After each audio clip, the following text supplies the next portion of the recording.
हरी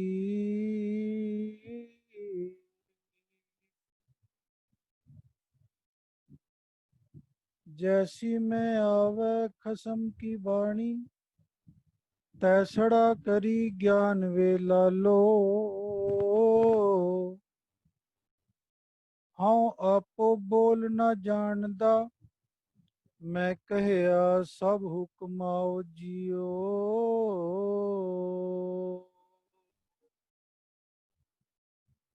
बाणी गुरु गुरु है बाणी, विच बाणी अमृत सारे। गुरबाणी कहे सेवक जन माने, प्रतख गुरु निस्तारे।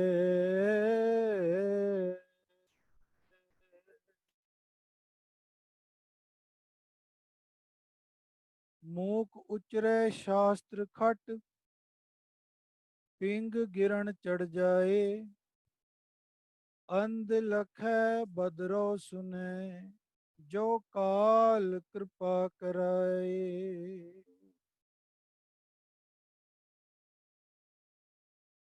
परम सत्कारयोग साध संगत जी, ਦੇਸ਼ਾਂ ਵਿਦੇਸ਼ਾਂ ਦੇ ਵਿੱਚ ਬੈਠੇ ਆਪਣੇ ਘਰਾਂ ਦੇ ਵਿੱਚ ਜਿਹੜੀ ਵੀ ਸੰਗਤ ਇਸ ਜ਼ੂਮ ਐਪ ਦੀ ਰਾਹੀਂ ਸਰਵਨ ਦਰਸ਼ਨ ਕਰ ਰਹੇ ਹਨ, ਨੇਤਰ ਦਰਸ਼ਨ ਕਰ ਰਹੇ ਹਨ, ਗੁਰੂ ਕਲਗੀਧਰ ਪਾਤਸ਼ਾਹ ਜੀ ਦੀ ਬਖਸ਼ਿਸ਼ ਕੀਤੀ ਹੋਈ ਫਤਿਹ ਸਭ ਤੋਂ ਪਹਿਲਾਂ ਸਾਂਝੀ ਕਰੀਏ ਜੀ। ਪਿਆਰ ਸਹਿਤ ਫਤਿਹ ਗਜਾਈਏ ਜੀ। ਵਾਹਿਗੁਰੂ ਜੀ ਕਾ ਖਾਲਸਾ, ਵਾਹਿਗੁਰੂ ਜੀ ਕੀ ਮਹਿਮਾ ਦਾ ਵਿਖਿਆਨ ਕਰਨਾ ਇੱਕ ਕਠਿਨ ਕੰਮ ਹੈ।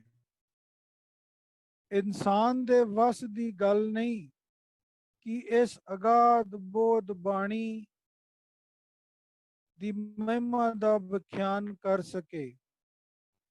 ਫਿਰ ਵੀ ਤੁੱਛ ਬੁੱਧੀ ਅਨੁਸਾਰ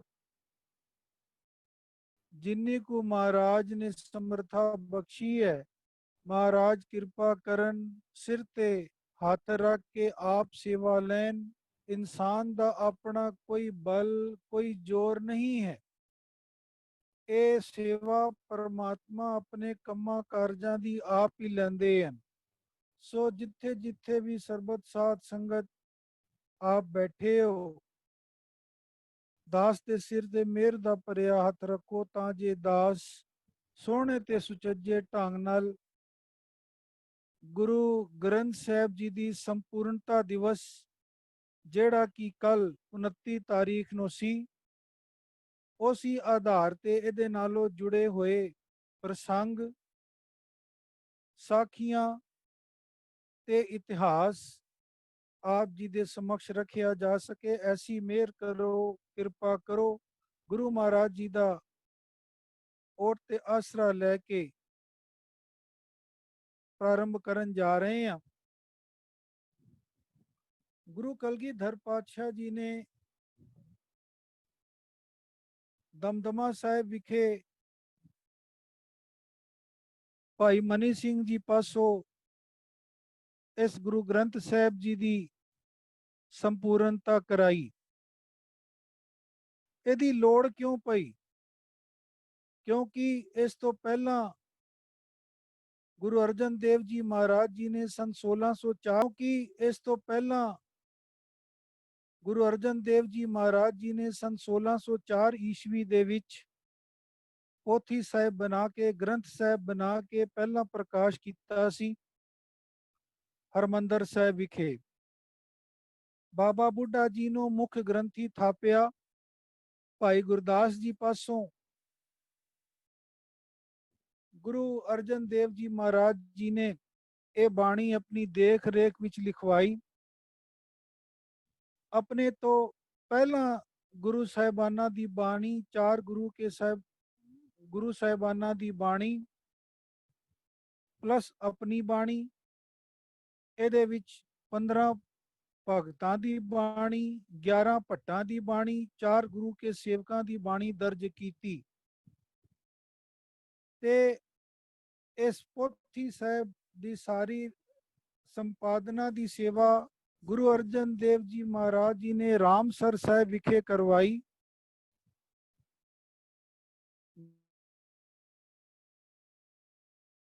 ਗੁਰੂ ਦਿੰਦੇ ਗਏ ਦੇਸ਼ ਦਿੰਦੇ ਗਏ ਆਪਣੀ ਦੇਖ ਰੇਖ ਵਿੱਚ ਬਾਣੀ ਨੂੰ ਲਿਖਣ ਦੀ ਤਰਤੀਬਵਾਰ एडिट करन दी सेवा भाई गुरदास जी पासों करवाई।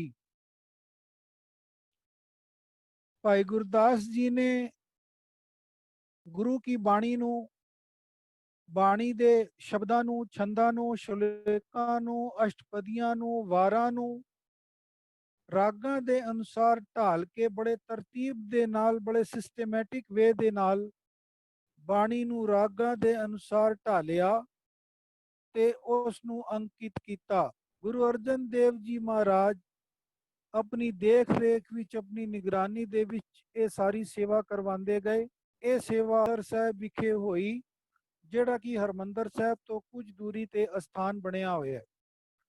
जदों ये ग्रंथ साहब संपूर्ण हो गया, बाबा बुढ़ा जी ने इस गुरबाणी दे ग्रंथ साहब नू अपनी शीश उत्ते चुकिया बड़े सत्कार दे नाल। गुरु अर्जन देव जी महाराज आप स्वयं चवर कर रहे हैं। बाकी होर संगतां ढोलकियां छैणियां दे नाल नगर कीर्तन करते हुए रामसर तो चल के हरमंदर साहब विखे आए, जिथे कि पहली वारी प्रकाश 1604 ईस्वी दे विच गुरु अर्जन देव जी महाराज जी ने हरमंदर साहब विखे ग्रंथ साहब का प्रकाश पहली वारी किया। बाबा बुढ़ा जी नू मुख ग्रंथी थापिया। बाबा बुढ़ा जी ने बड़े सत्कार दे नाल इस ग्रंथ साहब नू खोल के वाक लिया। उदों वाक आया सी सूही महला पंजवां। संतां के कारज आप खलोया हर कम करावन आया राम। तरत सुहावी ताल सुहावा विच अमृत जल छाया राम। अमृत जल छाया पूरन साज कराया सगल मनोरथ पूरे।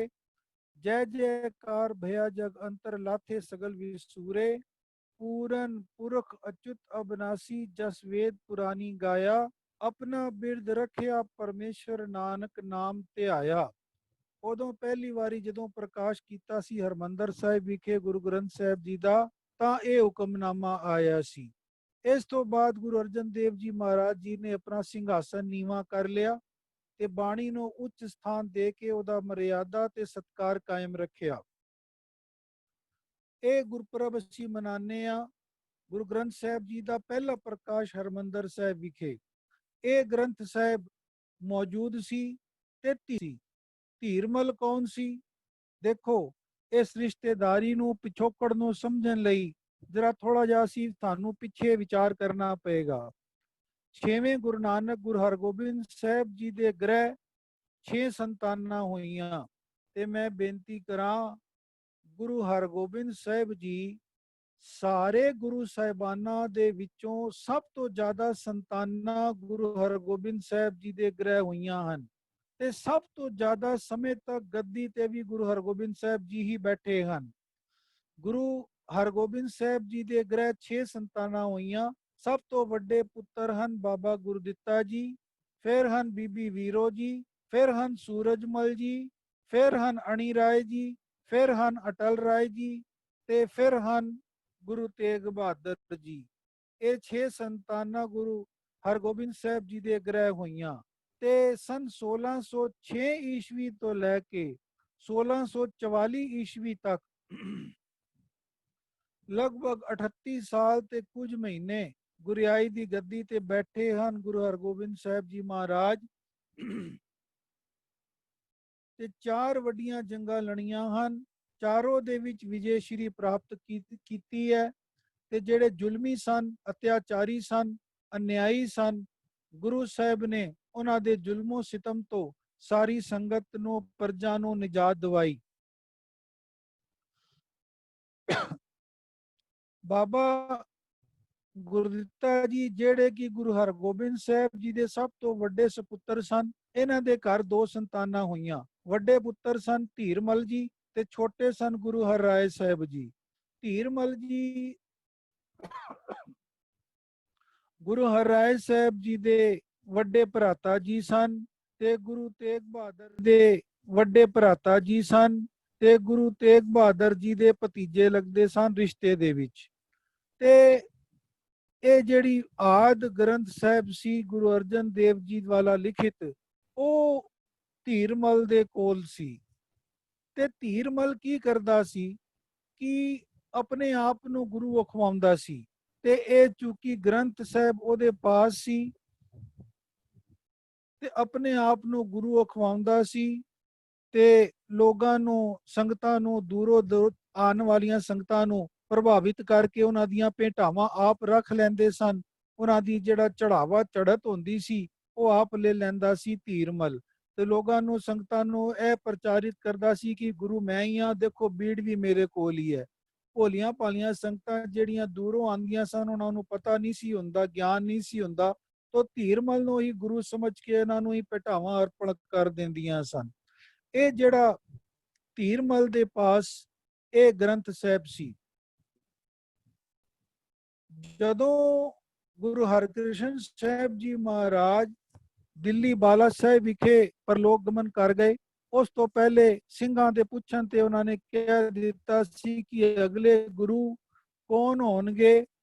ਬਾਬਾ ਬਸੇ ਤਾਂ ਗ੍ਰਾਮ ਬਕਾਲੇ, ਬਈ ਸਾਡੇ ਦਾਦਾ ਜੀ ਦੇ ਭਰਾ ਜਿਹੜੇ ਕਿ ਬਕਾਲਾ ਪਿੰਡ ਵਿਖੇ ਨਿਵਾਸ ਕਰ ਰਹੇ ਹਨ, ਉਹ ਅਗਲੇ ਗੁਰੂ ਹੋਣਗੇ। ਇਹ ਇਸ਼ਾਰਾ ਦੇ ਕੇ ਹਰਕ੍ਰਿਸ਼ਨ ਸਾਹਿਬ ਜੀ ਮਹਾਰਾਜ ਪਰਲੋਕ ਗਮਨ ਕਰ ਗਏ ਦਿੱਲੀ। ਉਹ ਅਸਥਾਨ ਬਾਲਾ ਸਾਹਿਬ ਜਮਨਾ ਦੇ ਕਿਨਾਰੇ ਦਿੱਲੀ ਵਿਖੇ ਮੌਜੂਦ ਹੈ।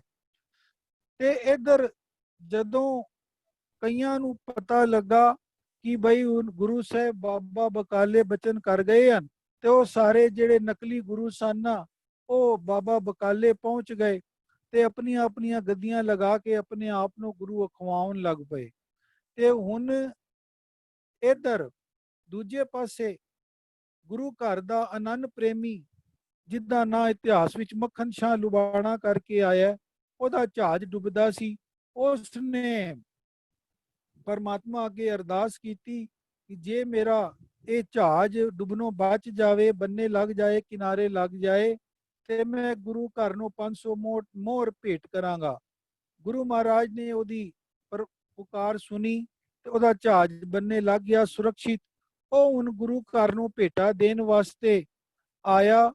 ਤੇ ਜਦੋਂ ਉਹਨੂੰ ਪਤਾ ਲੱਗਾ ਕਿ ਬਕਾਲੇ ਕਈ ਮੰਜੀਆਂ ਲੱਗੀਆਂ ਹੋਈਆਂ ਹਨ, ਅਸਲੀ ਗੁਰੂ ਦੀ ਪਹਿਚਾਨ ਕਿਸ ਤਰ੍ਹਾਂ ਹੋਵੇ? ਤੇ ਅਸਲੀ ਗੁਰੂ ਦੀ ਪਹਿਚਾਨ ਕਰਨ ਵਾਸਤੇ ਉਸਨੇ ਇੱਕ ਵਿਉਂਤ ਬਣਾਈ। ਕੀ ਵਿਉਂਤ ਬਣਾਈ? ਕਿ ਸਭ ਦੇ ਅੱਗੇ ਦੋ ਦੋ ਮੋਹਰਾਂ ਰੱਖ ਕੇ ਮੱਥਾ ਟੇਕਣਾ ਸ਼ੁਰੂ ਕੀਤਾ। ਉਹਦੇ ਮਨ ਵਿੱਚ ਸੀ ਮੱਖਣ ਸ਼ਾਹ ਦੇ ਕਿ ਅਸਲੀ ਗੁਰੂ ਜਿਹੜਾ ਹੋਏਗਾ ਨਾ, ਉਹ ਅੰਤਰਜਾਮੀ ਹੁੰਦਾ ਹੈ। ਦੇਖੋ, ਪੂਰੇ ਗੁਰੂ ਦੀਆਂ 3 ਮੁੱਖ ਨਿਸ਼ਾਨੀਆਂ ਹੁੰਦੀਆਂ ਹਨ ਗੁਰਬਾਣੀ ਦੇ ਅਨੁਸਾਰ: ਗੁਰ ਦਾਤਾ, ਗੁਰ ਹਿਵੇ ਘਰ, ਗੁਰ ਦੀਪਕ ਤੈ ਲੋਏ। ਗੁਰੂ ਜਿਹੜਾ ਹੁੰਦਾ ਹੈ ਨਾ, ਉਹ ਦਾਤਾਂ ਦੇਣ ਵਾਲਾ ਹੁੰਦਾ ਹੈ, ਦਾਤਾਂ ਵੰਡਣ ਵਾਲਾ ਹੁੰਦਾ ਹੈ। ਗੁਰੂ ਦੀ ਪਹਿਲੀ ਨਿਸ਼ਾਨੀ ਹੈ ਗੁਰੂ ਦਾਤਾਂ ਦਿੰਦਾ ਹੈ, ਵੰਡਦਾ ਹੈ, ਲੈਂਦਾ ਨਹੀਂ ਹੈ। ਗੁਰੂ ਵੰਡਦਾ ਹੈ ਦਾਤਾਂ, ਗੁਰੂ ਦਾਤਾ। ਦੂਜੀ ਨਿਸ਼ਾਨੀ ਗੁਰ ਹਿਵੇ ਘਰ। ਗੁਰੂ ਹਿਵੇ ਘਰ ਦਾ ਮਤਲਬ ਗੁਰੂ ਬਰਫ਼ ਦਾ, ਠੰਡਕ ਦਾ ਸੋਮਾ ਹੁੰਦਾ ਹੈ।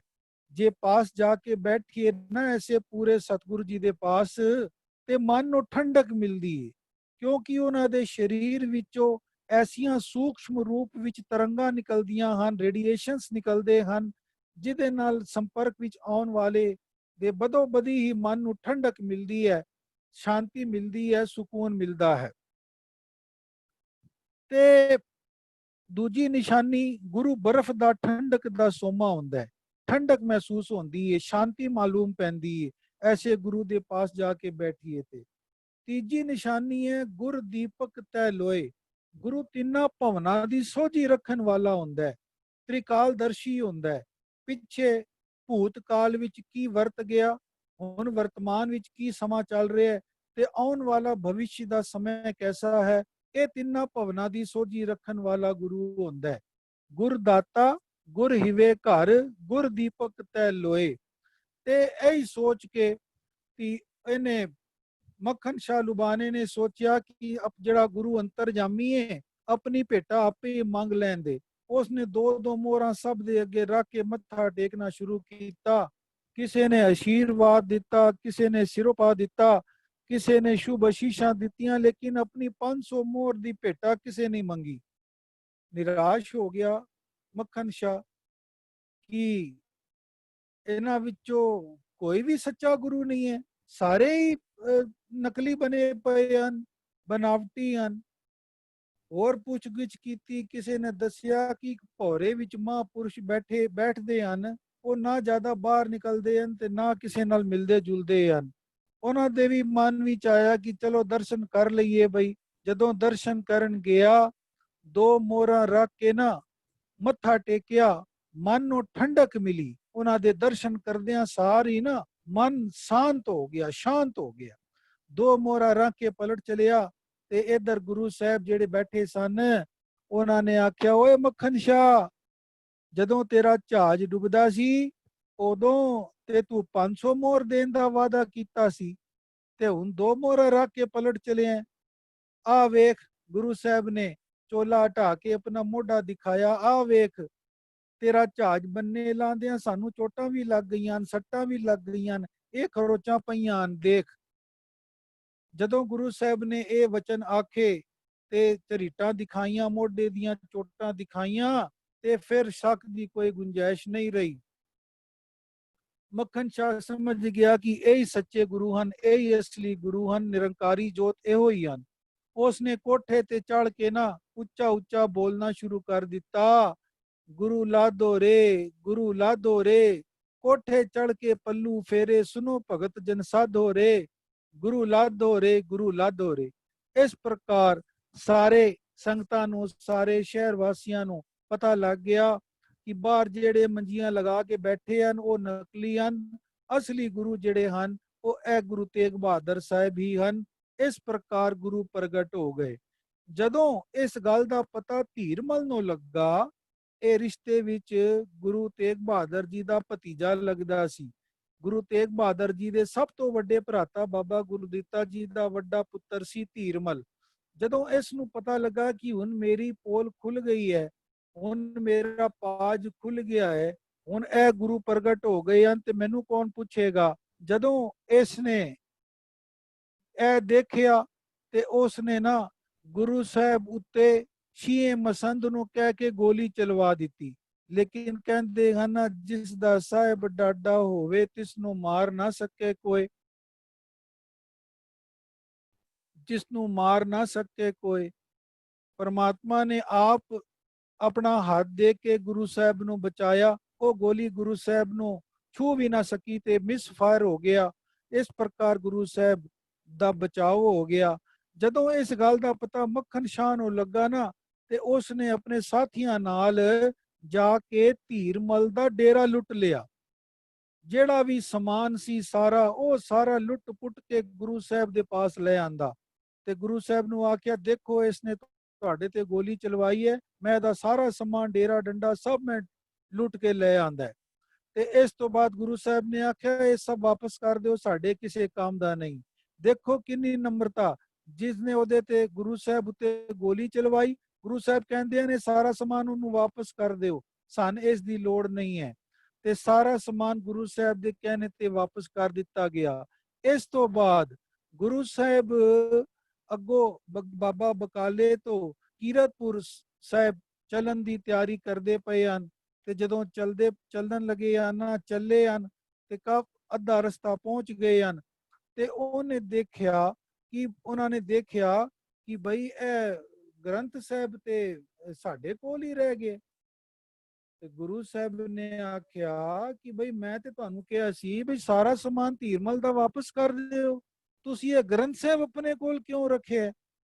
ਤੇ ਹੱਥ ਜੋੜ ਕੇ ਮੱਖਣ ਸ਼ਾਹ ਲੁਬਾਣਾ ਕਹਿੰਦਾ, ਮਹਾਰਾਜ ਇਹ ਇੱਕ ਆਦ ਗ੍ਰੰਥ ਹੈ, ਇਹ ਅਗਾਧ ਬੋਧ ਬਾਣੀ ਹੈ। ਮੇਰੇ ਹਿਸਾਬ ਨਾਲ ਮੈਂ ਸੋਚਿਆ ਕਿ ਇਹ ਵਸਤੂ ਜਿਹੜੀ ਹੈ ਤੁਹਾਡੇ ਕੋਲ ਹੋਣੀ ਚਾਹੀਦੀ ਹੈ, ਕਿਉਂਕਿ ਗੁਰੂ ਤੁਸੀਂ ਹੋ, ਇਹ ਤੁਹਾਡੇ ਕੋਲ ਹੋਣੀ ਚਾਹੀਦੀ ਹੈ। ਇਸ ਕਰਕੇ ਮੈਂ ਇਹ ਵਾਪਸ ਨਹੀਂ ਕੀਤਾ, ਸਾਰਾ ਸਮਾਨ ਵਾਪਸ ਕਰ ਦਿੱਤਾ। ਇਹ ਮੈਂ ਗ੍ਰੰਥ ਸਾਹਿਬ ਆਪਣੇ ਕੋਲ ਹੀ ਰੱਖਿਆ ਤੇ ਬਈ ਇਹ ਤੁਹਾਡੇ ਕੋਲ ਹੋਣਾ ਚਾਹੀਦਾ। ਗੁਰੂ ਸਾਹਿਬ ਨੇ ਆਖਿਆ ਵੀ ਵਾਪਸ ਕਰ ਦਿਓ, ਤਾਂ ਸਾਨੂੰ ਲੋੜ ਕੋਈ ਨਹੀਂ। ਹੁਣ ਕਿਸ ਤਰ੍ਹਾਂ ਵਾਪਸ ਕਰੀਏ। ਕਿਉਂਕਿ ਡੇਰਾ ਤੇ ਬਾਬਾ ਬਕਾਲੇ ਤੇ ਪਿੱਛੇ ਛੁੱਟ ਗਿਆ, ਆਦਕੜੇ ਰਸਤੇ ਵਿੱਚ ਪਹੁੰਚੇ ਸਨ। ਤੇ ਗੁਰੂ ਸਾਹਿਬ ਨੇ ਦੇਖੋ ਇੱਕ ਵਿਉਂਤ ਰਚੀ। ਕੀ ਰਚੀ? ਇੱਕ ਮੁਸਾਫਰ ਜਿਹੜਾ ਕਿ ਜਾ ਰਿਹਾ ਸੀ ਬਾਬਾ ਬਕਾਲੇ ਵੱਲ, ਗੁਰੂ ਸਾਹਿਬ ਨੇ ਉਹਨੂੰ ਆਖਿਆ ਕਿ ਤੂੰ ਧੀਰਮਲ ਨੂੰ ਨਾ ਇਹ ਸਾਡਾ ਸੁਨੇਹਾ ਦੇ ਦੇਵੀਂ, ਸਾਡਾ ਸੁਨੇਹਾ ਇਹ ਦੇ ਦੇਵੀਂ ਕਿ ਅਸੀਂ ਇਹ ਗ੍ਰੰਥ ਸਾਹਿਬ ਬਿਆਸਾ ਨਦੀ ਦੇ ਵਿੱਚ ਤੇਰੀ ਅਮਾਨਤ ਸਮਝ ਕੇ ਰੱਖ ਚੱਲੇ ਆ। ਧਿਆਨ ਨਾਲ ਸੁਣਨਾ ਸਾਧ ਸੰਗਤ ਜੀ, ਇਹ ਪ੍ਰਸੰਗ ਬੜਾ ਮਹੱਤਵਪੂਰਨ ਹੈ। ਇਤਿਹਾਸ ਵਿੱਚ ਲਿਖਿਆ ਹੈ, ਕੋਈ ਮਨ ਗੜੰਤ ਬਾਤ ਨਹੀਂ ਹੈ ਕਿ ਇਹ ਤੇਰਾ ਗ੍ਰੰਥ ਸਾਹਿਬ ਜਿਹੜਾ ਹੈ ਅਸੀਂ ਬਿਆਸਾ ਨਦੀ ਦੇ ਵਿੱਚ ਰੱਖ ਚੱਲੇ ਆ। ਤੂੰ ਆਪਣਾ ਆ ਕੇ ਤੇ ਇਹ ਆਪਣੀ ਅਮਾਨਤ ਬਿਆਸਾ ਨਦੀ ਵਿੱਚੋਂ ਸਾਡਾ ਨਾਮ ਲੈ ਕੇ ਤੇ ਮੰਗ ਲਵੀਂ ਤੇ ਤੂੰ ਇਹ ਪ੍ਰਾਪਤ ਕਰ ਲਵੀਂ, ਲੈ ਜਾਈਂ। ਇਸ ਤੋਂ ਬਾਅਦ ਗੁਰੂ ਸਾਹਿਬ ਨੇ ਗੁਰੂ ਗ੍ਰੰਥ ਸਾਹਿਬ ਨੂੰ, ਆਦਿ ਗੁਰੂ ਗ੍ਰੰਥ ਸਾਹਿਬ ਨੂੰ ਚੰਗੀ ਤਰ੍ਹਾਂ ਰੁਮਾਲਿਆਂ ਦੇ ਵਿੱਚ ਲਪੇਟ ਕੇ ਭੰਗੂੜੇ ਦੇ ਸਮੇਤ, ਪਾਲਕੀ ਦੇ ਸਮੇਤ ਇੱਕ ਜਗ੍ਹਾ ਵੇਖ ਕੇ ਬਿਆਸਾ ਨਦੀ ਦੇ ਅੰਦਰ ਡੂੰਘਾਈ ਦੇ ਵਿੱਚ ਰੱਖ ਦਿੱਤਾ ਤੇ ਆਪ ਕੀਰਤਪੁਰ ਨੂੰ ਚਲੇ ਗਏ। ਆਪ ਕੀਰਤਪੁਰ ਨੂੰ ਚਲੇ ਗਏ। ਇਧਰ ਜਦੋਂ ਸੰਦੇਸ਼ਾ ਮਿਲਿਆ ਧੀਰਮਲ ਨੂੰ ਕਿ ਗੁਰੂ ਸਾਹਿਬ ਨੇ ਮੇਰੇ ਸੰਦੇਸ਼ਾ ਭੇਜਿਆ ਕਿ ਬਈ ਮੈਂ ਤੇਰੀ ਅਮਾਨਤ ਬਿਆਸਾ ਨਦੀ ਦੇ ਵਿੱਚ ਰੱਖ ਚਲਿਆ ਵਾਂ, ਤੂੰ ਜਾ ਕੇ ਲੈ ਲਈ, ਤੇ ਉਹ ਸੋਚੀ ਪੈ ਗਿਆ ਕਿ ਬਈ ਐਸਾ ਵੀ ਹੋ ਸਕਦਾ ਹੈ, ਸੰਭਵ ਹੈ ਕਿ ਨਦੀ ਦੇ ਵਿੱਚ ਗ੍ਰੰਥ ਸਾਹਿਬ ਰੱਖਿਆ ਜਾਏ, ਖਰਾਬ ਨਾ ਹੋ ਜਾਏਗਾ। ਲੇਕਿਨ ਫਿਰ ਮਨ ਵਿੱਚ ਖਿਆਲ ਆਇਆ ਕਿ ਉਹ ਗੁਰੂ ਸ਼ਕਤੀ ਹਨ, ਸਰਬ ਕਲਾ ਸਮਰੱਥ ਹਨ, ਜੋ ਚਾਹਣ ਸੋ ਕਰ ਸਕਦੇ ਹਨ। ਸੋ ਇਸ ਤੋਂ ਬਾਅਦ ਧੀਰਮਲ ਆਪਣੇ ਆਦਮੀਆਂ ਨੂੰ ਲੈ ਕੇ ਉਸ ਸਥਾਨ ਤੇ ਪਹੁੰਚਿਆ ਬਿਆਸਾ ਨਦੀ ਦੇ ਕਿਨਾਰੇ, ਤੇ ਜਾ ਕੇ ਗੋਤਾਖੋਰਾਂ ਨੂੰ, ਤਾਰੂਆਂ ਨੂੰ ਆਖਿਆ ਕਿ ਜਾਓ ਨਦੀ ਦੇ ਵਿੱਚ ਉਹ ਗ੍ਰੰਥ ਸਾਹਿਬ ਕੱਢ ਕੇ ਲਿਆਓ। ਜਦੋਂ ਗਏ ਹਨ ਤੇ ਉਹਨਾਂ ਨੂੰ ਕੁਝ ਵੀ ਹੱਥ ਨਹੀਂ ਆਇਆ, ਕੁਝ ਵੀ ਨਹੀਂ ਮਿਲਿਆ। ਮਨ ਵਿੱਚ ਖਿਆਲ ਆਇਆ ਕਿ ਮੈਂ ਅਰਦਾਸ ਤੇ ਕੀਤੀ ਨਹੀਂ, ਮੈਂ ਅਰਦਾਸ ਕਰਕੇ ਮੈਨੂੰ ਉਹਨਾਂ ਨੂੰ ਭੇਜਣਾ ਚਾਹੀਦਾ ਸੀ ਨਦੀ ਦੇ ਅੰਦਰ। ਫਿਰ ਉਸਨੇ ਪਹਿਲੀ ਪਾਤਸ਼ਾਹੀ ਤੋਂ ਲੈ ਕੇ ਗੁਰੂ ਹਰਕ੍ਰਿਸ਼ਨ ਸਾਹਿਬ ਜੀ ਤੱਕ 8 ਪਾਤਸ਼ਾਹੀਆਂ ਦੇ ਨਾਮ ਲੈ ਕੇ ਅਰਦਾਸ ਕਰਕੇ ਫਿਰ ਦੁਬਾਰਾ ਗੋਤਾਖੋਰਾਂ ਨੂੰ ਭੇਜਿਆ। ਉਹਨਾਂ ਨੂੰ ਫਿਰ ਵੀ ਕੋਈ ਹੱਥ ਨਾ ਆਇਆ, ਕੋਈ ਚੀਜ਼ ਦਿਖਾਈ ਨਾ ਪਈ। ਤੇ ਫਿਰ ਉਹਦੇ ਮਨ ਵਿੱਚ ਖਿਆਲ ਆਇਆ ਕਿ ਆਖਰ ਗੁਰੂ ਤੇਗ ਬਹਾਦਰ ਸਾਹਿਬ ਜੀ ਵੀ ਤੇ ਹੁਣ ਗੁਰੂ ਪ੍ਰਗਟ ਹੋ ਚੁੱਕੇ ਹਨ, ਮੈਨੂੰ ਉਹਨਾਂ ਦਾ ਨਾਮ ਵੀ ਲੈਣਾ ਚਾਹੀਦਾ ਸੀ। ਤੀਸਰੀ ਵਾਰੀ ਜਦ ਉਸਨੇ ਗੁਰੂ ਤੇਗ ਬਹਾਦਰ ਸਾਹਿਬ ਜੀ ਦਾ ਵੀ ਨਾਮ ਲੈ ਕੇ ਅਰਦਾਸਾ ਸੋਧ ਕੇ ਗੋਤਾਖੋਰਾਂ ਨੂੰ ਭੇਜਿਆ, ਤੇ ਇਸ ਵਾਰੀ ਉਹਨਾਂ ਨੂੰ ਥੱਲੇ ਨਦੀ ਦੇ ਥੱਲੇ, ਬਿਆਸਾ ਨਦੀ ਦੇ ਥੱਲੇ ਪਿਆ ਹੋਇਆ ਗ੍ਰੰਥ ਸਾਹਿਬ ਉਹਨਾਂ ਨੂੰ ਮਿਲ ਗਿਆ। ਉਹਨਾਂ ਨੇ ਗ੍ਰੰਥ ਸਾਹਿਬ ਨੂੰ ਬੜੇ ਸਤਿਕਾਰ ਦੇ ਨਾਲ ਕੱਢ ਕੇ ਲਿਆਂਦਾ ਤੇ ਉਹਦੀ ਸੇਵਾ ਸੰਭਾਲ ਕੀਤੀ, ਰੁਮਾਲੇ ਬਦਲੇ, ਸਭ ਕੁਝ ਠੀਕ ਠਾਕ ਕਰਕੇ ਤੇ ਉਹ ਆਪਣੇ ਨਾਲ ਧੀਰਮਲ ਇਸ ਬੀੜ ਸਾਹਿਬ ਨੂੰ ਕਰਤਾਰਪੁਰ ਲੈ ਗਿਆ। ਕਰਤਾਰਪੁਰ ਲੈ ਗਿਆ ਤੇ ਇਹ ਉਸਨੇ ਪ੍ਰਾਪਤ ਕਰ ਲਿਆ ਤੇ ਕਰਤਾਰਪੁਰ ਲੈ ਗਿਆ ਧੀਰਮਲ। ਇਹ ਬੀੜ ਇਹਦੇ ਕੋਲ ਹੀ ਸੀ। ਇਧਰ ਗੁਰੂ ਤੇਗ ਬਹਾਦਰ ਸਾਹਿਬ ਜੀ ਪਹੁੰਚੇ ਹਨ, ਬਾਬਾ ਬਕਾਲੇ ਤੋਂ ਛੱਡ ਕੇ ਪਹਿਲਾਂ ਕੀਰਤਪੁਰ ਸਾਹਿਬ ਪਹੁੰਚੇ ਹਨ। ਲੇਕਿਨ ਉਧਰ ਵੀ ਉਹਨਾਂ ਦੇ ਰਿਸ਼ਤੇਦਾਰਾਂ ਨੇ ਉਹਨਾਂ ਨਾਲ ਕੋਈ ਵਿਵਹਾਰ ਚੰਗਾ ਨਾ ਕੀਤਾ। ਇਸ ਤੋਂ ਬਾਅਦ ਗੁਰੂ ਸਾਹਿਬ ਨੇ ਵਿਚਾਰ ਕੀਤਾ, ਗੁਰੂ ਤੇਗ ਬਹਾਦਰ ਸਾਹਿਬ ਜੀ ਨੇ, ਕਿ ਐਸਾ ਕੋਈ ਸਥਾਨ ਬਣਾਉਣਾ ਚਾਹੀਦਾ ਜਿਹਦੇ ਵਿੱਚ ਅਸੀਂ ਸੁਖ ਸ਼ਾਂਤੀ ਨਾਲ ਟਿਕਾਣਾ ਕਰ ਸਕੀਏ, ਕਿਉਂਕਿ ਰਿਸ਼ਤੇਦਾਰਾਂ ਦਾ ਵਿਵਹਾਰ ਠੀਕ ਨਹੀਂ ਹੈ।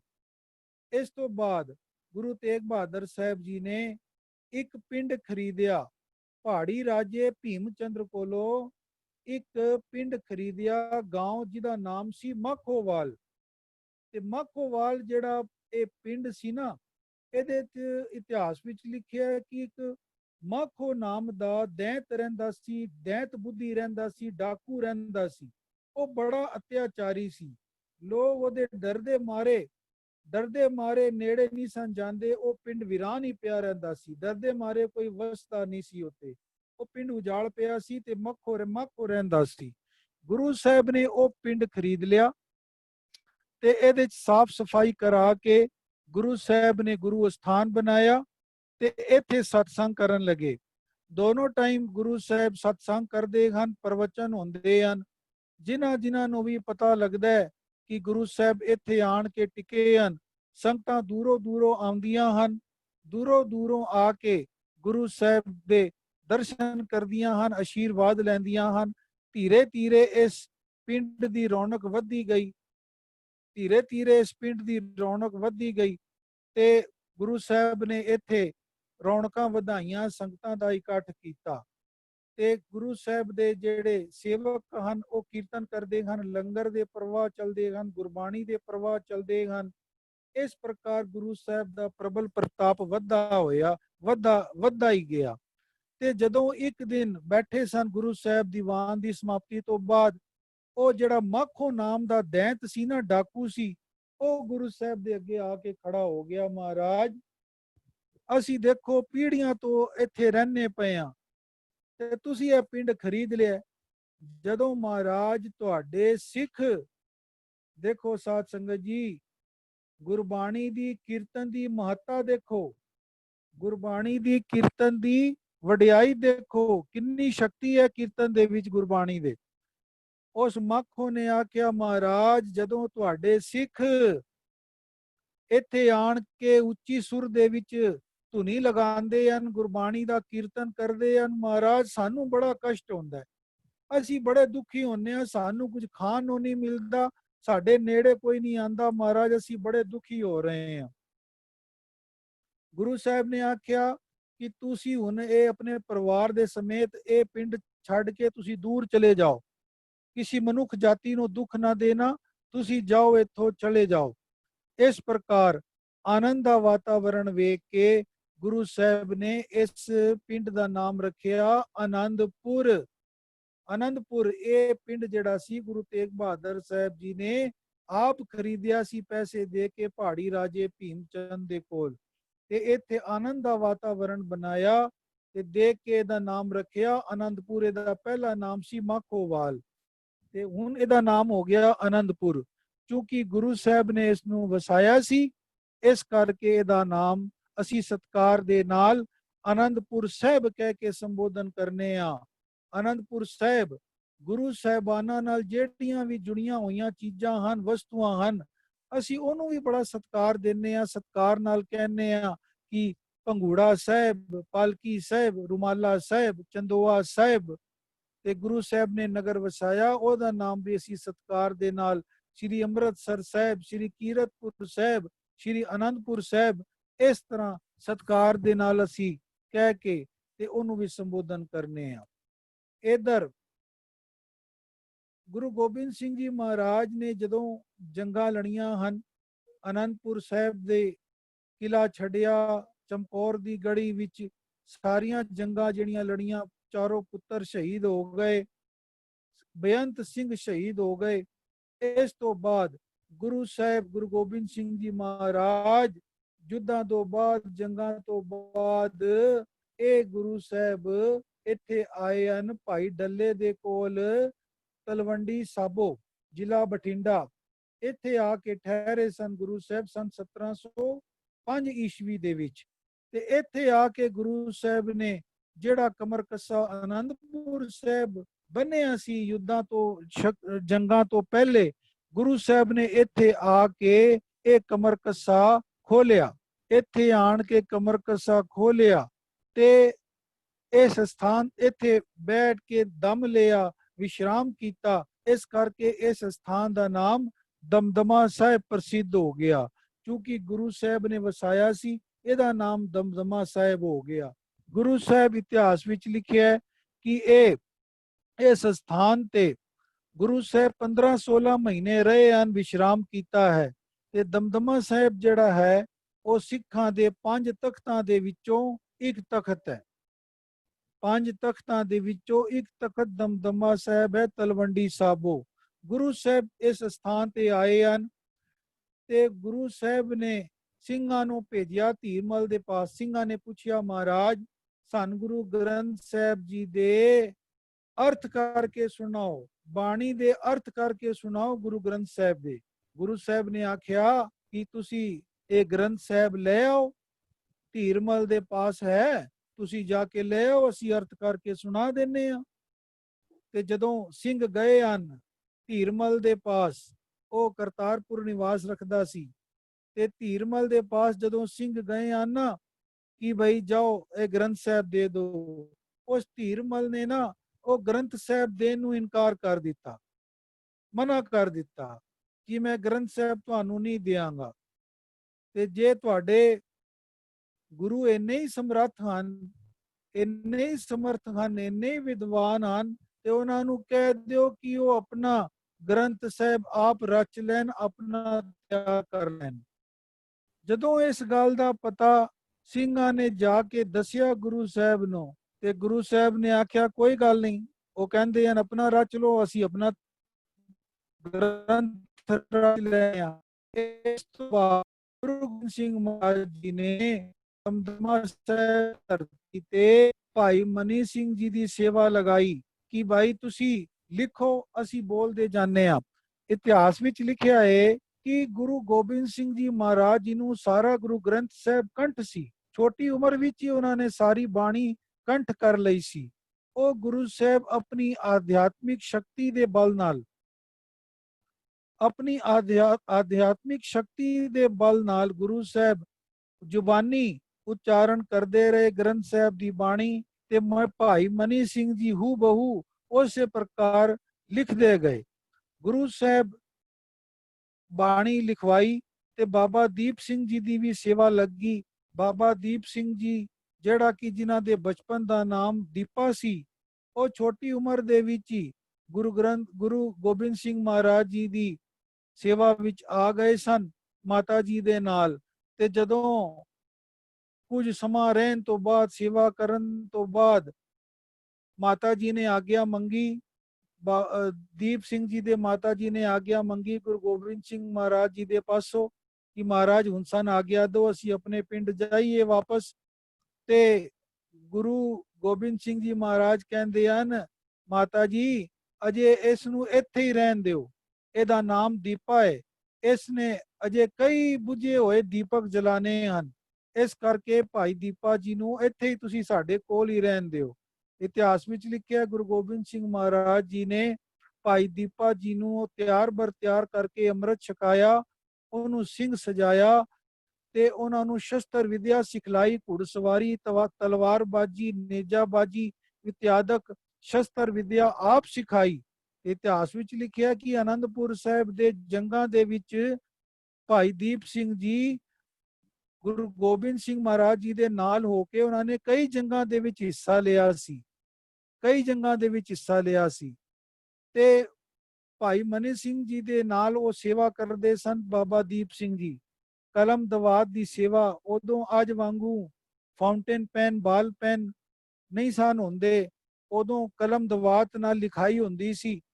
ਤੇ ਕਲਮ ਦਵਾਤ ਦੀ ਸੇਵਾ ਕਰਨੀ, ਹੋਰ ਸੇਵਾ ਕਰਨੀ, ਨਾਲ ਰਹਿ ਕੇ ਸੇਵਾ ਕਰਨੀ ਬਾਬਾ ਦੀਪ ਸਿੰਘ ਜੀ ਦੀ, ਭਾਈ ਮਨੀ ਸਿੰਘ ਜੀ ਦੇ ਨਾਲ ਪੂਰਾ ਸਹਿਯੋਗ ਕਰਨਾ। ਇਤਿਹਾਸ ਵਿੱਚ ਲਿਖਿਆ ਹੈ ਕਿ ਭਾਈ ਮਨੀ ਸਿੰਘ ਜੀ ਜਿਹੜੀ ਕਲਮ ਨਾਲ ਇੱਕ ਵਾਰੀ ਲਿਖ ਲੈਂਦੇ ਸਨ ਨਾ, ਲਿਖਦੇ ਸਨ, ਉਹਨੂੰ ਦੁਬਾਰਾ ਘੜਦੇ ਨਹੀਂ ਸਨ, ਬਣਾਉਂਦੇ ਨਹੀਂ ਸਨ, ਛਿਲਦੇ ਨਹੀਂ ਸਨ ਕਿ ਬਈ ਇਸ ਕਲਮ ਨੇ ਮੇਰੇ ਸਾਹਿਬ ਦੇ ਵਚਨਾਂ ਨੂੰ ਲਿਖਿਆ। ਤੇ ਉਸ ਕਲਮ ਦਾ ਵੀ ਇੰਨਾ ਸਤਿਕਾਰ ਕਰਿਆ ਕਰਦੇ ਸਨ, ਕਲਮ ਦਾ ਵੀ ਇੰਨਾ ਸਤਿਕਾਰ ਕਰਿਆ ਕਰਦੇ ਸਨ ਕਿ ਦੁਬਾਰਾ ਉਹਨੂੰ ਘੜਦੇ ਨਹੀਂ ਸਨ, ਲਿਖਦੇ ਲੈਂਦੇ ਸਨ, ਸੇਵਾ ਕਰਦੇ ਸਨ, ਸਤਿਕਾਰ ਕਰਦੇ ਸਨ। ਇਸ ਪ੍ਰਕਾਰ ਗੁਰੂ ਗੋਬਿੰਦ ਸਿੰਘ ਜੀ ਮਹਾਰਾਜ ਜ਼ੁਬਾਨੀ ਬੋਲਦੇ ਗਏ, ਭਾਈ ਮਨੀ ਸਿੰਘ ਜੀ ਲਿਖਦੇ ਗਏ, ਲਿਖਣ ਦੀ ਸੇਵਾ ਕਰਦੇ ਗਏ।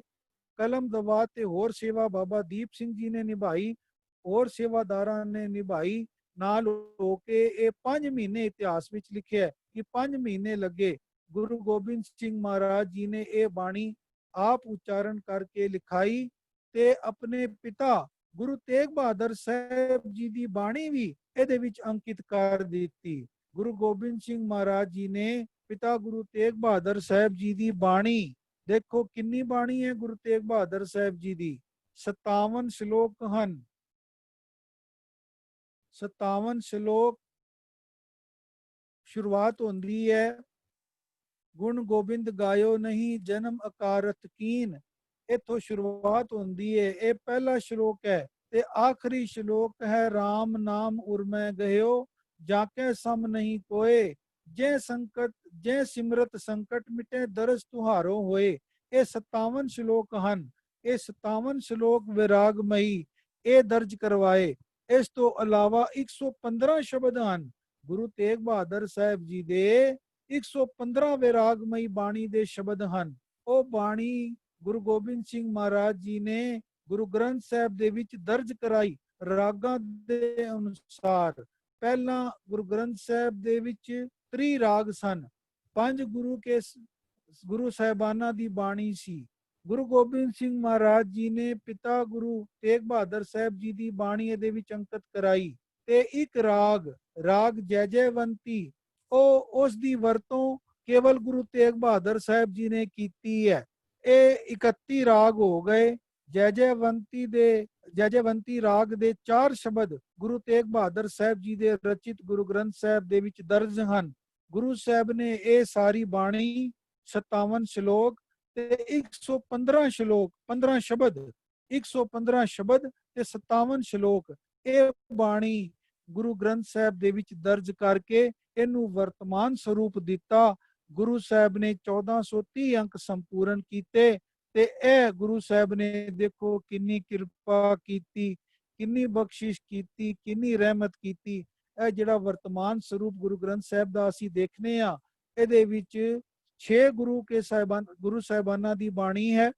ਗੁਰੂ ਨਾਨਕ ਦੇਵ ਜੀ ਦੀ, ਗੁਰੂ ਅੰਗਦ ਦੇਵ ਜੀ ਦੀ, ਗੁਰੂ ਅਮਰਦਾਸ ਜੀ ਦੀ, ਗੁਰੂ ਰਾਮਦਾਸ ਮਹਾਰਾਜ ਜੀ ਦੀ, ਗੁਰੂ ਅਰਜਨ ਦੇਵ ਸਾਹਿਬ ਜੀ ਦੀ ਤੇ ਗੁਰੂ ਤੇਗ ਬਹਾਦਰ ਸਾਹਿਬ ਜੀ ਦੀ। 6 ਗੁਰੂ ਸਾਹਿਬਾਨਾਂ ਦੀ ਬਾਣੀ ਹੈ। 15 ਭਗਤਾਂ ਦੀ ਬਾਣੀ ਹੈ। 11 ਭੱਟਾਂ ਦੀ ਬਾਣੀ ਹੈ। 4 ਗੁਰੂ ਕੇ ਸੇਵਕਾਂ ਦੀ ਬਾਣੀ ਹੈ। ਗੁਰੂ ਗੋਬਿੰਦ ਸਿੰਘ ਮਹਾਰਾਜ ਜੀ ਨੇ ਪਿਤਾ ਗੁਰੂ ਤੇਗ ਬਹਾਦਰ ਸਾਹਿਬ ਜੀ ਦੀ ਬਾਣੀ ਇਹਦੇ ਵਿੱਚ ਅੰਕਿਤ ਕਰਕੇ ਇਸ ਨੂੰ ਵਰਤਮਾਨ ਸਰੂਪ ਦਿੱਤਾ। ਤੇ ਰਾਗ ਜਿਹੜਾ ਜੈਜੈਵੰਤੀ ਜਿਹਦੀ ਵਰਤੋਂ ਕੇਵਲ ਗੁਰੂ ਤੇਗ ਬਹਾਦਰ ਸਾਹਿਬ ਜੀ ਨੇ ਕੀਤੀ ਹੈ ਇਹਨੂੰ ਵਰਤਮਾਨ ਸਰੂਪ ਦਿੱਤਾ। 1430 ਅੰਗ ਸੰਪੂਰਨ ਕਰਕੇ ਗੁਰੂ ਸਾਹਿਬ ਨੇ ਸਾਰੀਆਂ ਭਾਈ ਮਨੀ ਸਿੰਘ ਜੀ ਨੂੰ ਤੇ ਸਾਰੀਆਂ ਸਿੱਖਾਂ ਨੂੰ ਉਹਦੇ ਅਰਥ ਕਰਕੇ ਵੀ ਸੁਣਾਏ ਸਨ।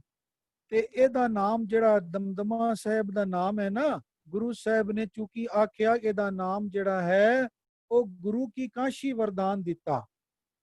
ਇਸ ਦਮਦਮਾ ਸਾਹਿਬ ਦਾ ਨਾਮ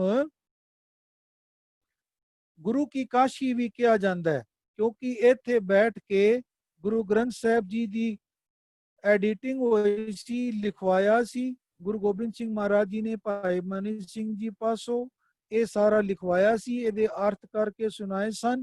ਇਹਦਾ ਨਾਮ ਇਸ ਦਮਦਮਾ ਸਾਹਿਬ ਦਾ ਨਾਮ ਗੁਰੂ ਕੀ ਕਾਸ਼ੀ ਰੱਖਿਆ ਗੁਰੂ ਗੋਬਿੰਦ ਸਿੰਘ ਮਹਾਰਾਜ ਜੀ ਨੇ। ਤੇ ਨਾਲ ਹੀ ਇਸ ਨੂੰ ਵਰਦਾਨ ਵੀ ਦਿੱਤਾ ਕਿ ਇਹ ਵਿਦਿਆ ਦੀ ਟਕਸਾਲ ਹੋਏਗਾ। ਇੱਥੇ ਲੋਕ ਆਣ ਕੇ ਸਧਾਰਨ ਲੋਕ ਆਂਦੇ ਤੇ ਇੱਥੇ ਵਿਦਿਆ ਪ੍ਰਾਪਤ ਕਰਕੇ ਗੁਣੀ ਗਿਆਨੀ ਬਣਨਗੇ।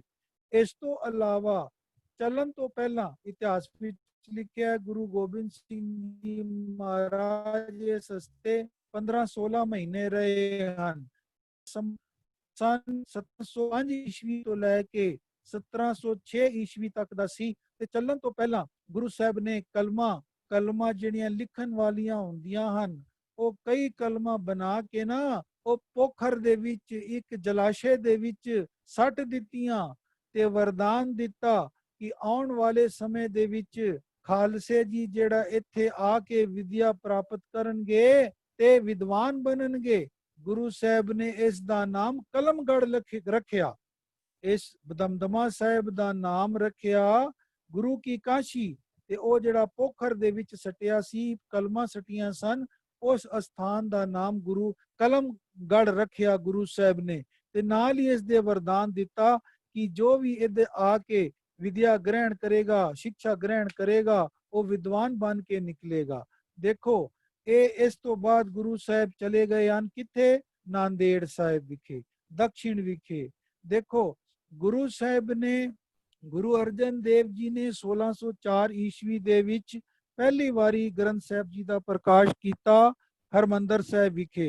ਇਸ ਤੋਂ ਬਾਅਦ 1706 ਈਸਵੀ ਦੇ ਵਿੱਚ ਗੁਰੂ ਗੋਬਿੰਦ ਸਿੰਘ ਮਹਾਰਾਜ ਜੀ ਨੇ ਤਲਵੰਡੀ ਸਾਬੋ ਜਿਹੜਾ ਕਿ ਜ਼ਿਲ੍ਹਾ ਬਠਿੰਡਾ ਦੇ ਨੇੜੇ ਹੈ, ਦਮਦਮਾ ਸਾਹਿਬ ਵਿਖੇ ਭਾਈ ਮਣੀ ਸਿੰਘ ਦੇ ਪਾਸੋਂ ਗੁਰੂ ਤੇਗ ਬਹਾਦਰ ਸਾਹਿਬ ਜੀ ਦੀ ਬਾਣੀ ਵੀ ਦਰਜ ਕਰਵਾ ਕੇ 1430 ਅੰਕ ਦੀ ਸੰਪੂਰਨਤਾ ਕੀਤੀ। ਉਹ ਕੱਲ ਦਾ ਦਿਨ ਸੀ, 29 ਤਾਰੀਖ ਸੀ। ਉਸੇ ਆਧਾਰ ਤੇ ਇਹ ਇਤਿਹਾਸ ਸਾਰਾ ਆਪ ਜੀ ਦੇ ਸਮਕਸ਼ ਰੱਖਿਆ ਜਾ ਰਿਹਾ ਹੈ।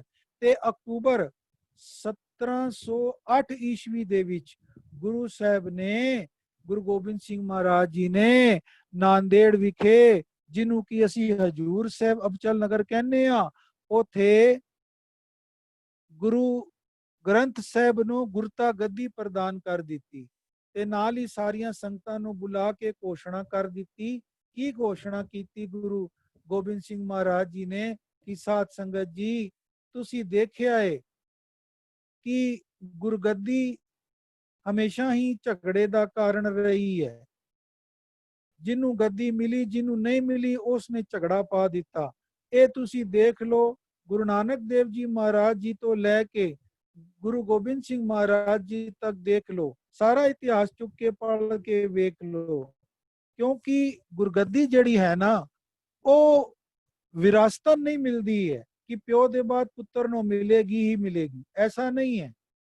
ਤਖਤ ਬਹਿ ਤਖਤੇ ਕੀ ਲਾਇਕ, ਜਿਹੜਾ ਇਹਦੇ ਯੋਗ ਹੋਏਗਾ, ਜਿਹੜਾ ਇਹਦੇ ਕਾਬਲ ਹੋਏਗਾ, ਇਹ ਗੱਦੀ ਉਸ ਨੂੰ ਮਿਲੇਗੀ, ਉਸ ਨੂੰ ਪ੍ਰਾਪਤ ਹੋਏਗੀ। ਗੁਰਿਆਈ ਦੀ ਗੱਦੀ ਜਿਹੜੀ ਹੈ ਉਹ ਰਿਸ਼ਤੇਦਾਰੀ ਦੀ ਮੁਤਾਜ ਨਹੀਂ ਹੈ। ਗੁਰਿਆਈ ਦੀ ਗੱਦੀ ਰਿਸ਼ਤੇਦਾਰੀ ਦੀ ਮੁਤਾਜ ਨਹੀਂ ਹੈ ਤੇ ਨਾ ਹੀ ਉਮਰ ਦੀ ਮੁਤਾਜ ਹੈ। 5.25 ਸਾਲ ਦੇ ਹਰਕ੍ਰਿਸ਼ਨ ਸਾਹਿਬ ਜੀ ਗੱਦੀ ਤੇ ਬੈਠ ਕੇ 8ਵੇਂ ਗੁਰੂ ਨਾਨਕ ਬਣ ਜਾਂਦੇ ਹਨ ਤੇ 73 ਸਾਲ ਦੀ ਬਜ਼ੁਰਗੀ ਦੀ ਉਮਰ ਦੇ ਵਿੱਚ ਅਮਰਦਾਸ ਜੀ ਬੈਠ ਕੇ ਤੀਸਰੇ ਗੁਰੂ ਨਾਨਕ ਬਣ ਜਾਂਦੇ ਹਨ।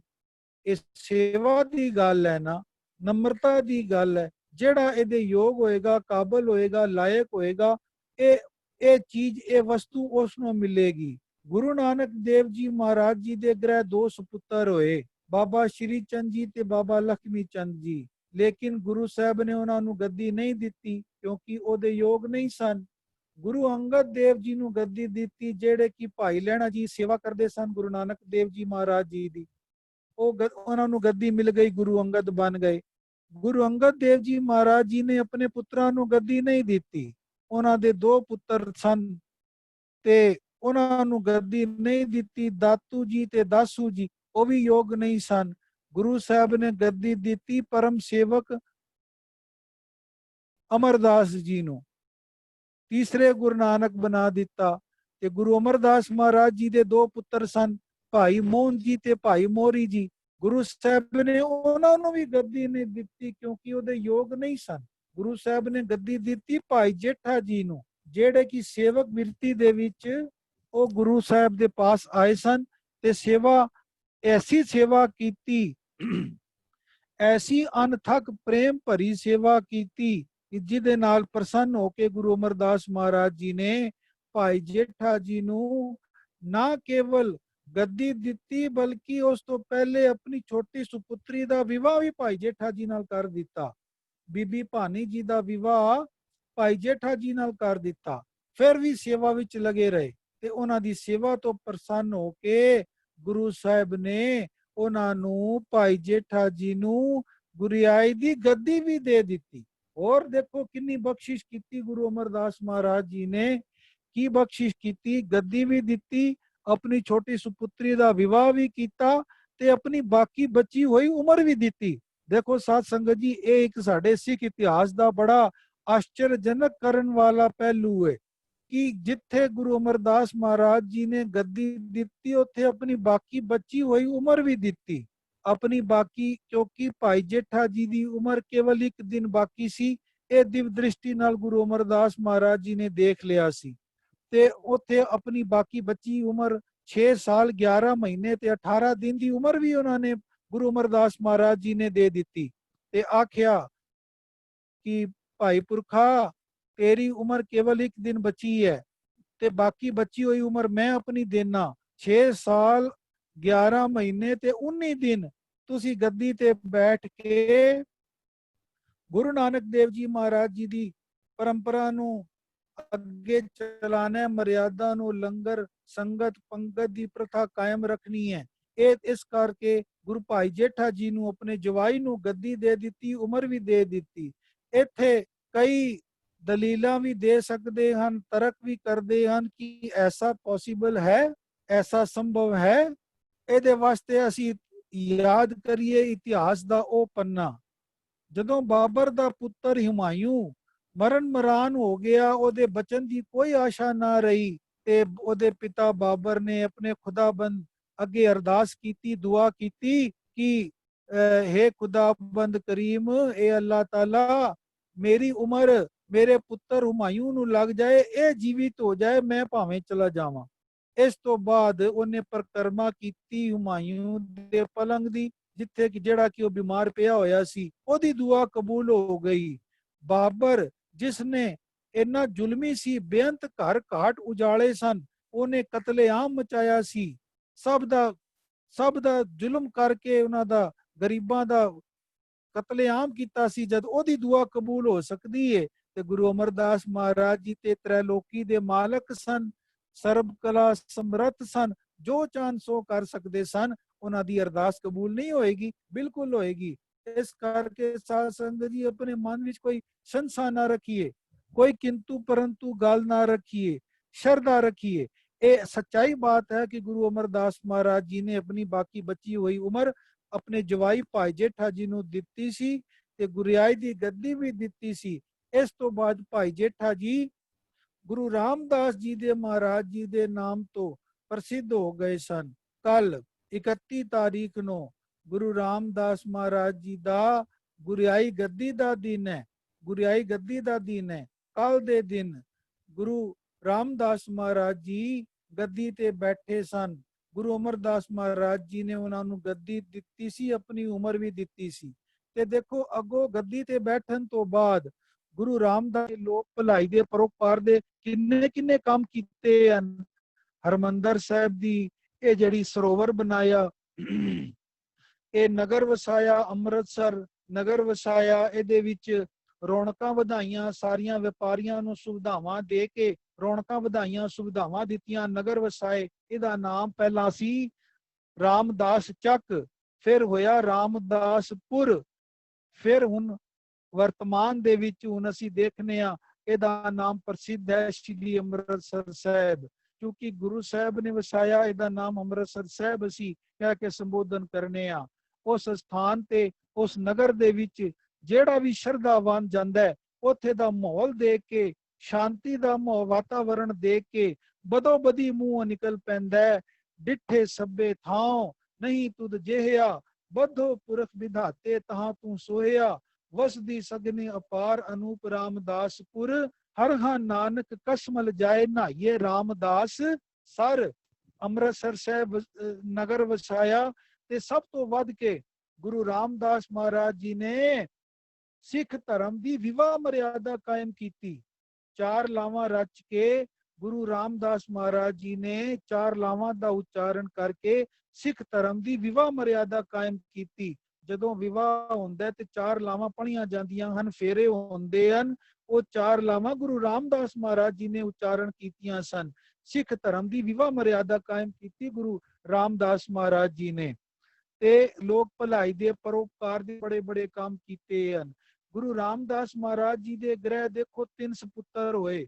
ਸਭ ਤੋਂ ਵੱਡੇ ਹਨ ਪ੍ਰਿਥੀ ਚੰਦ ਜੀ, ਦੂਸਰੇ ਨੰਬਰ ਤੇ ਸਨ ਮਹਾਦੇਵ ਜੀ, ਤੇ ਸਭ ਤੋਂ ਛੋਟੇ ਸਨ ਅਰਜਨ ਦੇਵ ਜੀ। ਤੇ ਗੱਦੀ ਕਿਹਨੂੰ ਮਿਲੀ? ਸਭ ਤੋਂ ਛੋਟੇ ਅਰਜਨ ਦੇਵ ਜੀ ਨੂੰ। ਨਾ ਪ੍ਰਿਥੀ ਚੰਦ ਨੂੰ ਮਿਲੀ ਤੇ ਨਾ ਮਹਾਦੇਵ ਜੀ ਨੂੰ ਮਿਲੀ। ਜਿਹੜਾ ਗੱਦੀ ਦੇ ਲਾਇਕ ਹੋਏਗਾ ਉਹਨੂੰ ਮਿਲੇਗੀ। ਉਮਰ ਦੀ ਕੋਈ ਮੁਹਤਾਜੀ ਨਹੀਂ, ਰਿਸ਼ਤੇਦਾਰੀ ਦੀ ਕੋਈ ਮੁਹਤਾਜੀ ਨਹੀਂ। ਇਸ ਤੋਂ ਬਾਅਦ ਗੁਰੂ ਅਰਜਨ ਦੇਵ ਜੀ ਮਹਾਰਾਜ ਜੀ ਦੇ ਗ੍ਰਹਿ ਇੱਕ ਸੁਪੁੱਤਰ ਹੋਏ, ਜਿਨ੍ਹਾਂ ਦਾ ਨਾਮ ਸੀ ਗੁਰੂ ਹਰਗੋਬਿੰਦ ਸਾਹਿਬ ਜੀ ਮਹਾਰਾਜ। ਉਹ ਮੈਂ ਪਿੱਛੇ ਦੱਸ ਆਇਆ ਕਿ ਕਿੰਨੇ ਵੱਡੇ ਭਾਰੀ ਗੁਰੂ ਸਨ, ਸ਼ਕਤੀਸ਼ਾਲੀ ਗੁਰੂ ਸਨ, ਪਰਾਕਰਮੀ ਸਨ। 4 ਜੰਗਾਂ ਲੜਨੀਆਂ, ਸਭ ਤੋਂ ਜ਼ਿਆਦਾ ਸਮੇਂ ਤੱਕ 38 ਸਾਲ ਕੁਝ ਮਹੀਨੇ ਗੱਦੀ ਤੇ ਬੈਠੇ ਹਨ। 6 ਸੰਤਾਨਾਂ, ਸਭ ਤੋਂ ਵੱਧ ਸੰਤਾਨਾਂ ਗੁਰੂ ਹਰਗੋਬਿੰਦ ਸਾਹਿਬ ਜੀ ਦੇ ਗ੍ਰਹਿ ਹੋਈਆਂ। ਤੇ ਅੱਗੋਂ ਗੁਰੂ ਹਰਗੋਬਿੰਦ ਸਾਹਿਬ ਜੀ ਨੇ ਗੱਦੀ ਦਿੱਤੀ ਹੈ ਕਿਹਨੂੰ? ਆਪਣੇ ਪੋਤਰੇ ਹਰਰਾਏ ਜੀ ਨੂੰ।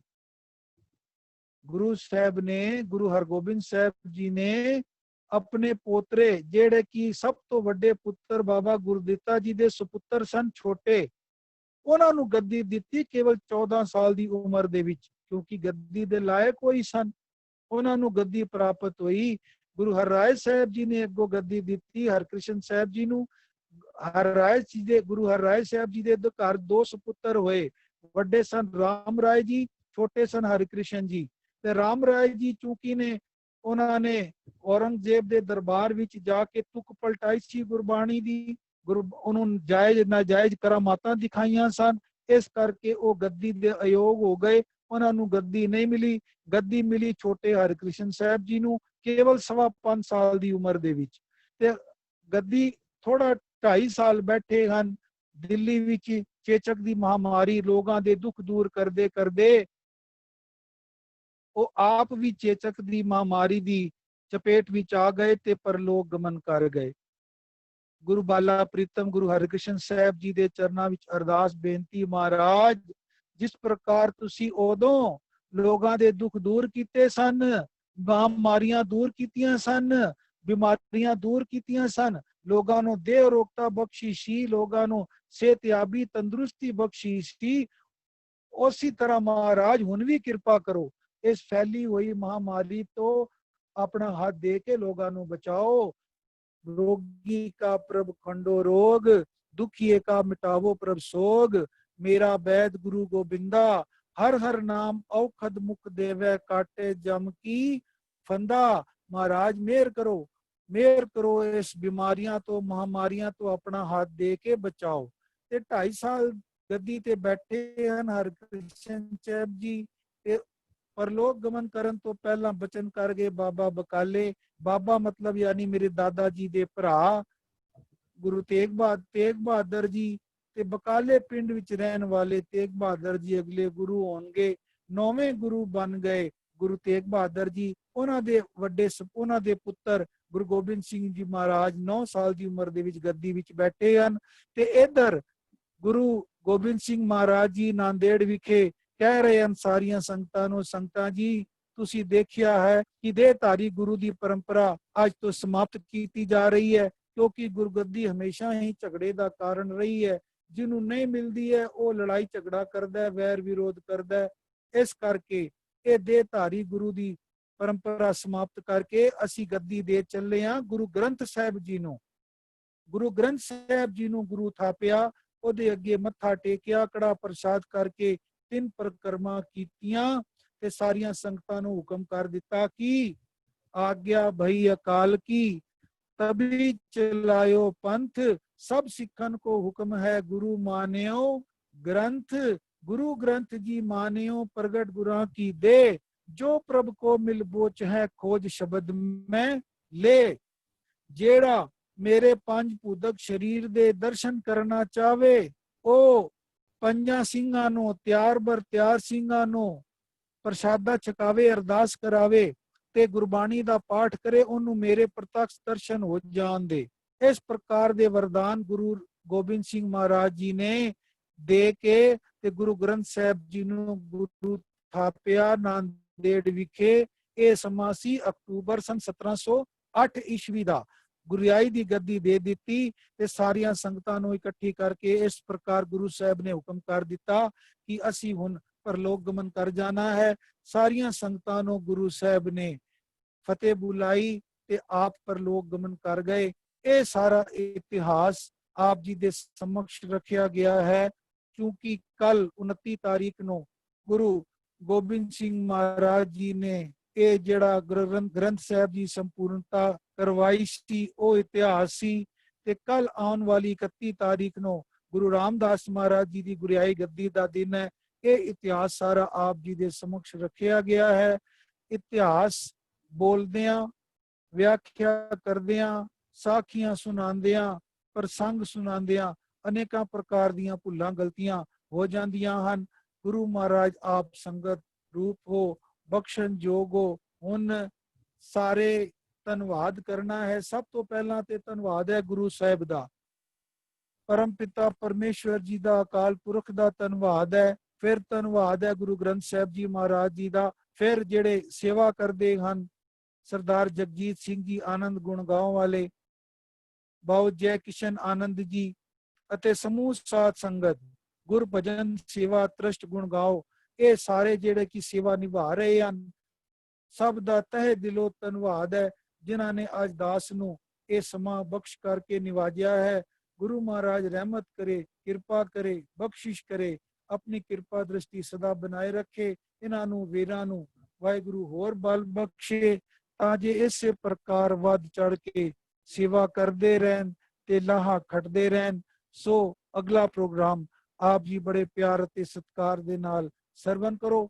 ਗੁਰੂ ਕਲਗੀਧਰ ਪਾਤਸ਼ਾਹ ਜੀ ਦੀ ਬਖਸ਼ਿਸ਼ ਕੀਤੀ ਹੋਈ ਫਤਿਹ ਸਾਰੇ ਰਲ ਮਿਲ ਕੇ ਸਾਂਝੀ ਕਰੀਏ ਤੇ ਸਮਾਪਤੀ ਕਰੀਏ ਜੀ। ਵਾਹਿਗੁਰੂ ਜੀ ਕਾ ਖਾਲਸਾ, ਵਾਹਿਗੁਰੂ ਜੀ ਕੀ ਫਤਿਹ। ਵਾਹਿਗੁਰੂ ਜੀ ਕਾ ਖਾਲਸਾ, ਵਾਹਿਗੁਰੂ ਜੀ ਕੀ ਫਤਿਹ। ਅਤੀ ਧੰਨਵਾਦ ਗੁਰੂ ਗ੍ਰੰਥ ਸਾਹਿਬ ਜੀ ਦਾ, ਗੁਰੂ ਸਾਹਿਬ ਜੀ ਦਾ, ਸਾਡੇ ਸਾਰੇ ਗੁਰੂਆਂ ਦਾ, ਜਿਨ੍ਹਾਂ ਦੀ ਬਾਣੀ ਦਾ ਗਾਇਨ ਕਰਨ ਵਾਸਤੇ, ਉਹਨਾਂ ਦਾ ਬਾਣੀ ਸੁਣਨ ਵਾਸਤੇ ਅਸੀਂ ਸਾਰੀਆਂ ਸੰਗਤਾਂ ਮਿਲ ਬੈਠਦੀਆਂ ਰੋਜ਼ ਸ਼ਾਮ ਨੂੰ। ਫਿਰ ਜਿਸ ਤਰ੍ਹਾਂ ਭਾਈ ਸਾਹਿਬ ਨੇ ਕਿਹਾ ਜੀ, ਉਹਨਾਂ ਦਾ ਜ਼ਿਆਦਾ ਧੰਨਵਾਦ ਜੀ, ਡਾਕਟਰ ਦਲਬੀਰ ਸਿੰਘ ਜੀ ਦਾ, ਜਿਨ੍ਹਾਂ ਨੇ ਆਪਣਾ ਸਮਾਂ ਕੱਢ ਕੇ ਬੜੇ ਹੀ ਸ਼ਾਰਟ ਨੋਟਿਸ ਤੇ, ਕੱਲ ਪਰਸੋਂ ਹੀ ਆਨੰਦ ਸਾਹਿਬ ਨਾਲ ਗੱਲ ਹੋ ਰਹੀ ਸੀ।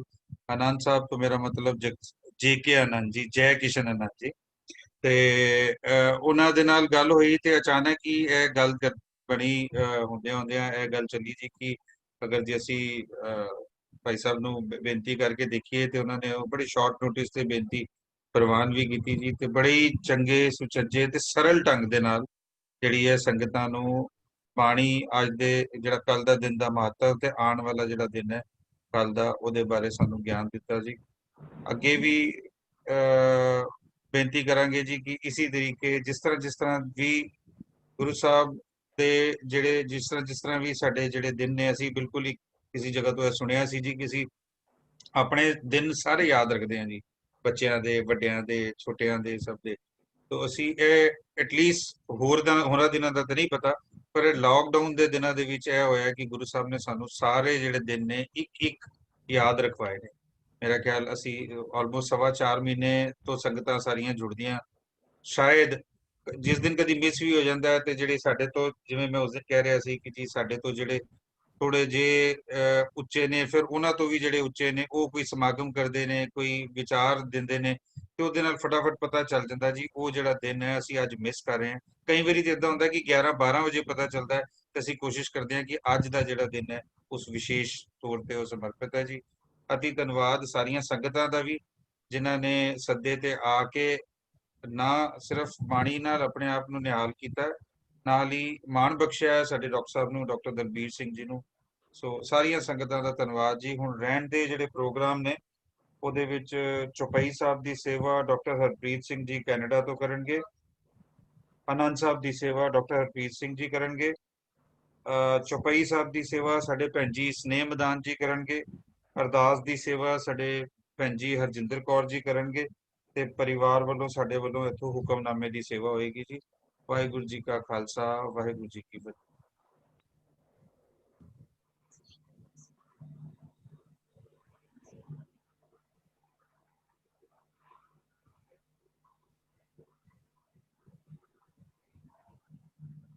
ਨਹੀਂ ਭੈਣ ਜੀ, ਅਨਮਿਊਟ ਕਰੋ ਜੀ, ਸੇਵਾ ਸ਼ੁਰੂ ਕਰੋ।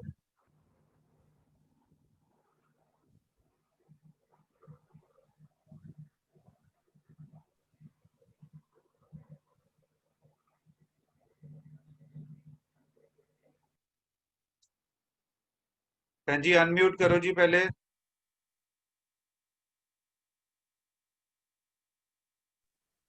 ਹਾਂਜੀ ਭੈਣ ਜੀ, ਆਵਾਜ਼ ਬਹੁਤ ਘੱਟ ਆ ਰਹੀ ਜੀ ਤੁਹਾਡੀ।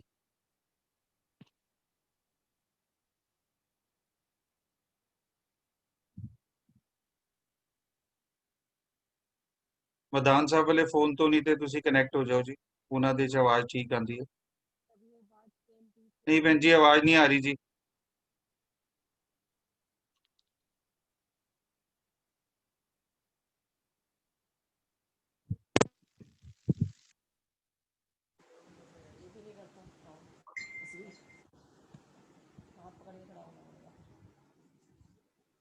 कभी बाच बेनती चौपई, हमरी करो हाथ दे रक्षा, पूरन होए चित्त की इच्छा। तब चरणन मन रहे हमारा, अपना जान करो प्रतिपारा। हमरे दुष्ट सभे तुम। हाँ जी, इस फोन तो ठीक है जी, इधरों बोलो हुन करो जी, हुन शुरू दोबारा तो शुरू करो जी प्लीज।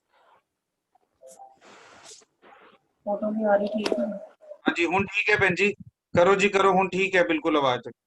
कभी उबाच बेनती चौपई, हमरी करो हाथ दे रक्षा, पूरन होए चित्त की इच्छा, तब चरणन मन रहे हमारा, अपना जान करो प्रतिपारा। हमरे दु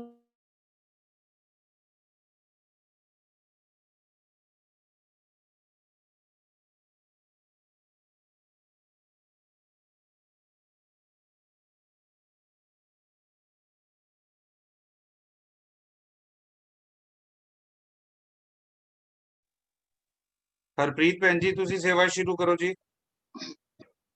हाँ जी। वाहिगुरु जी का खालसा, वाहिगुरु जी की फतेह। एक ओंकार श्री वाहिगुरु जी की फतेह। पाठ छई दसवीं कबियो बाज बेनती चौपई, हमरी करो हाथ दे रक्षा, पूरन होए चित्त की इच्छा, तब चरणन मन रहे हमारा, अपना जान करो प्रतिपारा। हमरे दुष्ट सबे तुम काहो, आप हाथ दे मोहे बचाओ, सुखी बसै मोरो परवारा। सेवक सिख सबे करतारा, मोर अच्छा निज कर दे करिए, सब बैरन को आज संघरिए।